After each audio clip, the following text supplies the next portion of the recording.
the 2022 Wrestling Awards. So I want to do something different again, something new, something different that I don't think I've done before. And this is the award for Wrestling 2022, and I'm pretty sure most of these are gonna end up being true. Whenever they do, I guess the WON Awards or whatever fuck, WON Awards or whatever. I put some of it out on Twitter, and as you can guess, most people are crying and shit because it's basically the AEW, and like their list is WWE, and they fucking crying and shit.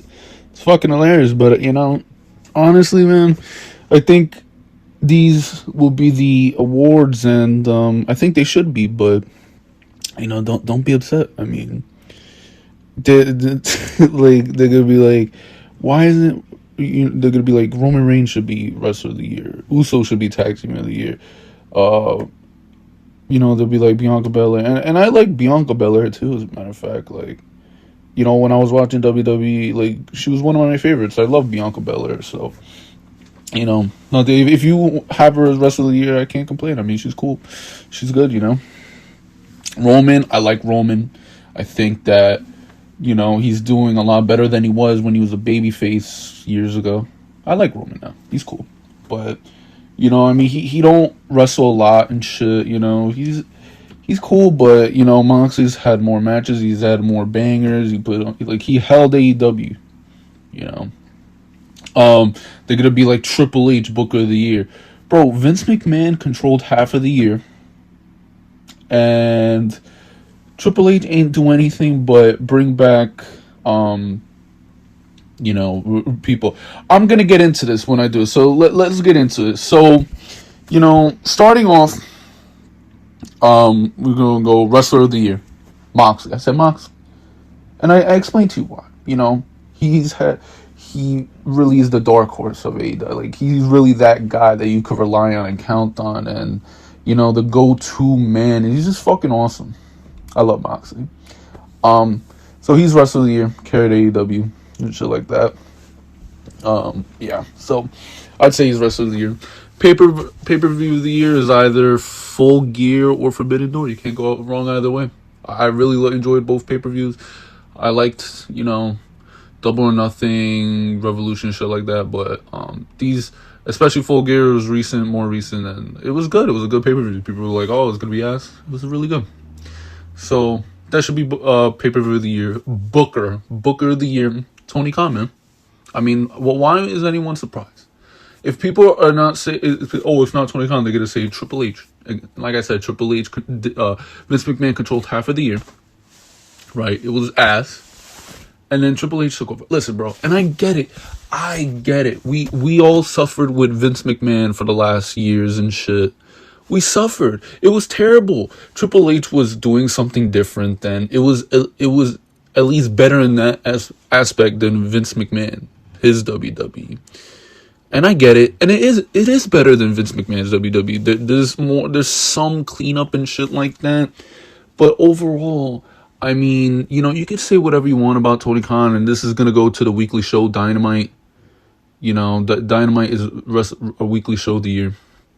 But what is Triple H doing that is so crazy that he's blowing Tony Khan out the water? Nothing. He brought back Bray Wyatt. That was like the best signing that he did. Cool. You brought back Bray Wyatt. You brought back she wasn't fired. Io Shirai. Good. Dakota Kai, cool. But then it's like, you get to like Hit Row, and you get to fucking all these other people. Dexter Lumis are just mid, or they suck. Braun Strowman. I mean, okay, cool. So you did that. What else did you do? I mean, he's doing some of the shit that Vince McMahon is doing. Changing fucking theme songs, changing names for no fucking reason. What is he doing different? The booking decision, it was, I don't know, it was the women's tag. When Sasha Banks and Naomi left, they had a tournament. They gave it to fucking, I don't know, Raquel Gonzalez and some other person. I don't even know. I don't remember, dude. I really don't. This is the stupid shit, man. And so I'm saying, what did he do differently? And Raw is boring. 3 hours of that shit. And they're gonna say SmackDown's weekly show. Listen, you can say what you want about Dynamite and Tony Khan, but at the end of the day, like, I will take AEW at its worst, which is, even when it's bad, it's still like pretty. It still has good shit. It's still good. It's still watchable. AEW at its worst is watchable, at least. They're good. They have good shit. They have some stuff.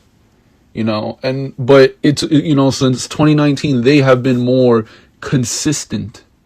They've been more consistently good than they've been consistently bad, which is rare. And so Tony Khan has, people like, this is AEW's worst year, and I don't get it. Like, why? Why is it the worst year? Because your favorite wrestler didn't win or some shit? They'll be like, oh, Miro hasn't been on TV. Listen, 3 of the people that I thought should be given more time, that weren't featured more, Andrade, Malachi Black, and Miro. 2 of the 3 are injured or were injured, or they had a personal matter that they had to take care of, right? Malachi Black and Andrade, right? Andrade's hurt right now.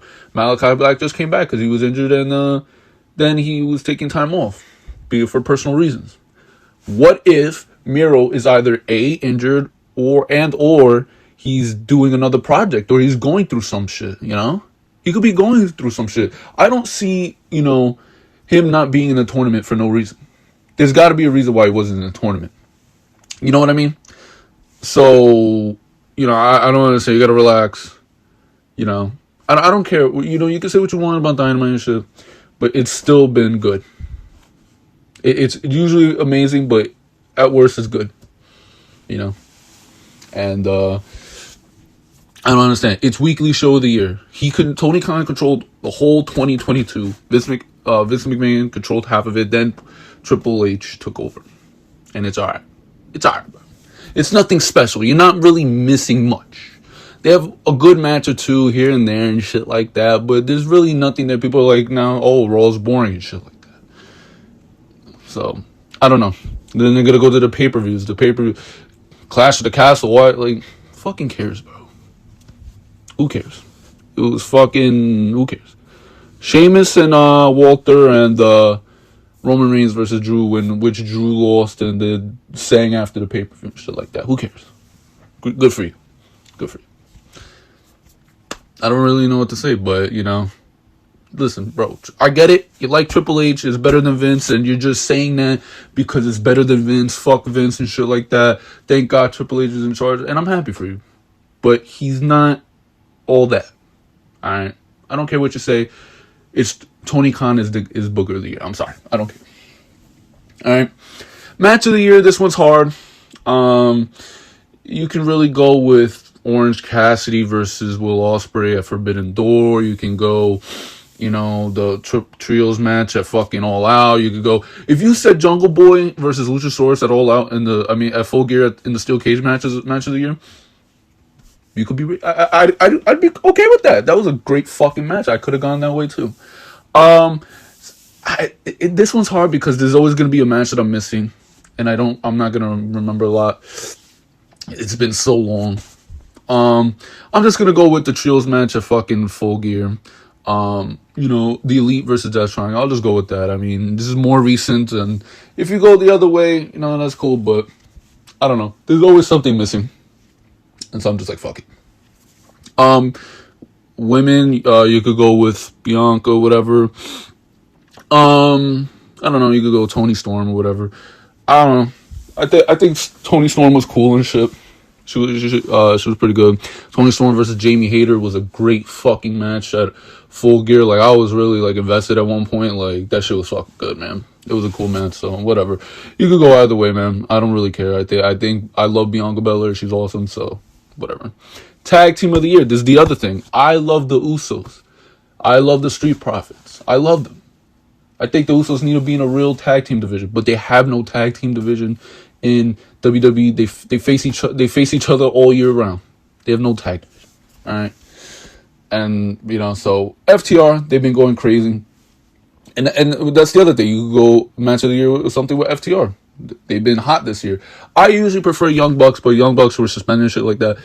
This was FTR's year. I'm sorry, but it was FTR's year. Fuck it. But, I really liked FTR, so. And, the Acclaimed have been good, but FTR has been their year. Yeah. Keith Lee, Swerve, they had a great fucking year. But I don't know. You could go either way, man, honestly, I guess. But FTR. Talker, I'm just going to make I don't even think this is one. Talker of the year, you could go with, or pretty much promo, you could go with, fucking any MJF promo.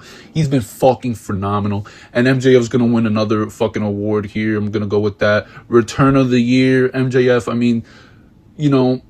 going to go with MJF. I could have gone the Elite, but, at least with MJF, you didn't know necessarily that he was coming back. Like, you had a hunch that he was the masked guy at All Out, but other than that, you didn't really know. Like, you knew the Elite was coming back and shit like that.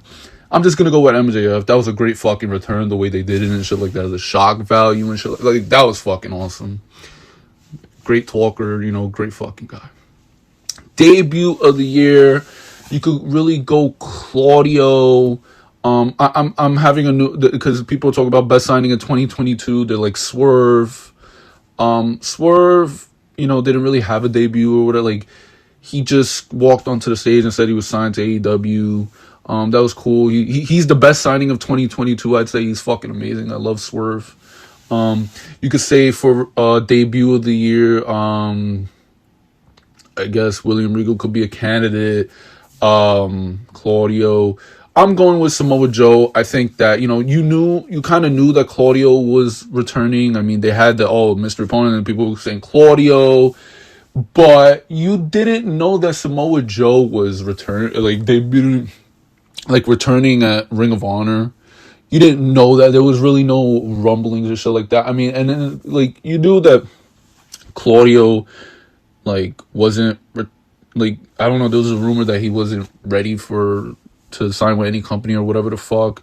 But, you knew he was kind of coming at the pay-per-view Forbidden Door. But Samoa Joe was really shock value. That was fucking insane. I popped crazy for that. That was fucking awesome, bro.